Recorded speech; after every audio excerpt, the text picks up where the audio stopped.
You have to admit, Bungie's off to a good start with Forsaken. They've managed to cram load a shitload of content into the opening weeks after the release of the game in order to keep people playing all the different content. Between the launch of the game, obviously with the campaign, we have the new raid that's active. Iron Banner just completed last week. You have these rotating elements of the Dreaming City. You have these 2 new exotic quests that they just launched this week with the Malfeasance and the Wishender Bow. That includes the new Shattered Throne dungeon, which is basically a mini raid for 3 people. The new competitive mode in the Crucible. I mean, there are so many things to fuck around with that it almost outnumbers the amount of dildos the YouTube order has to go fuck himself with. I gotta say, this is what Destiny should have felt like from day one 4 years ago. The chase right now for pretty much everything and anything in the game is what people have been asking for. And I have to admit, I am having a hard time keeping up with the amount of shit that you can do to power up at this point. You know, one of the knocks about Destiny 2 when it launched was there wasn't enough content to do. There really wasn't shit to do. Sure, you could run your strikes, but I mean, did they really offer you much? You could play the Crucible, or you could bash your head against the wall for 30 minutes, and the resulting headache would be the same as playing the Crucible. The raid held people over, but once you got everything, there was really nothing to go after. To give you an idea of how bad things were when the game launched, you know what I was doing to occupy my time with Destiny? I tried to collect all the planet gear through the daily bounties and the token system. Honest to fuck, that's what I was doing. I was trying to get all my character full planet gear, even though there was absolutely no point at doing so. Now, I can't even keep up with the amount of shit that they have per week. I mean, I'm trying to keep up and get all my powerful engrams, but by the end of the week, I'm fucking exhausted. And this was something that I think Bungie should actually be praised for. I didn't add this into my review. I sort of touched on this topic, but it really is its own video once you look at what they have done to this game, because there are items that people are chasing and playing after each day to power up, and I think it's been an awesome start to the Forsaken DLC. And it actually raises the bar and the expectations for what's going to happen in the future, which I got to talk about a little bit later. But just look at what they offer right now, so you have to appreciate how well thought out this process is. Each weekly reset, we get a number of items that we have to chase down to rank up. Strikes, Crucible, Gambit, and the daily story missions each have a weekly high-level reward that you play for playing 3 or 5 versions of the win in a week, whatever the fuck it is. Ikora has a reward for completing 20 bounties. Hawthorne has the Clan XP reward, which of course I talked about how big a pain in the ass it is to do the Clan XP, but I'm not going to focus on that right now. Plus, she has all the Clan engrams when people beat the Nightfalls, Gambits, Crucible, Raids, whatever in a party. Spider has a weekly wanted bounty of a high-value target that gives a powerful reward. Flashpoint still exists. Nightfall, plus the high score in Nightfall offers up a high-value reward. You have Gambit offering up a weekly bounty with a powerful engram. Then you have the daily missions like the Daily Crucible, the Daily Heroic Adventure, so on and so forth. So each day, there is a new powerful engram waiting for you. And I haven't even gotten to endgame yet. Of course, you have the raid, which offers up the biggest bumps in power gear.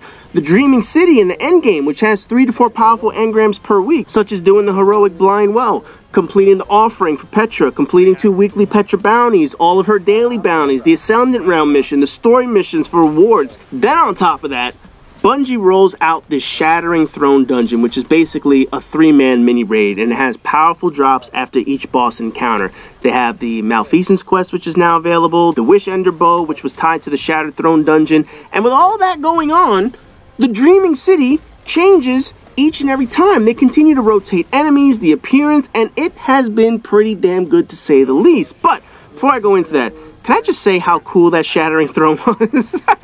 No, really. That was some quality fucking content. You know, I thought the Whisper mission was the pinnacle of a curated, high-powered mission, right? That is nothing compared to the Shattered Throne right now. From the mechanics, to the puzzle, to the ambiance, to needing your teammates, unless you're like some god-level player that can solo that shit and you're level 600, whatever the fuck. But the dungeon was amazing. And I hope, and I really hope, that becomes part of future DLCs, because that was damn near perfect. The amount of content out right now is what players have wanted from the game for a very long time. When you visit the forums, Reddit, you watch YouTube videos, you see how many secrets players unlock each day, you see how many pieces players have solved. You also see how people are saying they can't keep up with 3 characters anymore. It's damn near impossible to run all 3 characters, and I know the feeling because I'm running into the same issue. It is night and day. From the Red War launch to Forsaken at this point, and who knows what else the game has in store. But I must say, Bungie finally paid attention to fan feedback when it comes to content and to chasing loot and to advancing our characters. And granted, look, we're playing the same content. Don't get me wrong. The strikes are the same. The heroic missions are just shooting aliens in the fucking face. Gambit is basically supremacy with AI in the middle. But even with reusing, recycling, and rehashing out the same content, they found a way to make this content appealing with higher level rewards. Now, I said this for a while now, and I think it really rings true at this point. Bungie has made a number of unforgivable mistakes with Destiny. There are people that are just not coming back to the game. They're pissed off at how the game turned out, how they wasted their time, their money, and they were treated like shit right from the go. And you know what? There are certain times that I felt like, why the fuck am I playing this shit? It's true. There is no question Bungie has made mistakes with this game. But the first 4 weeks of Forsaken feel like the reasons we were excited about this game all those years ago. It feels like what people envisioned Destiny could be. It's taken 4 fucking years to get to this point. It's taken a shitload of money to get to this point. But it feels like every day you have more content.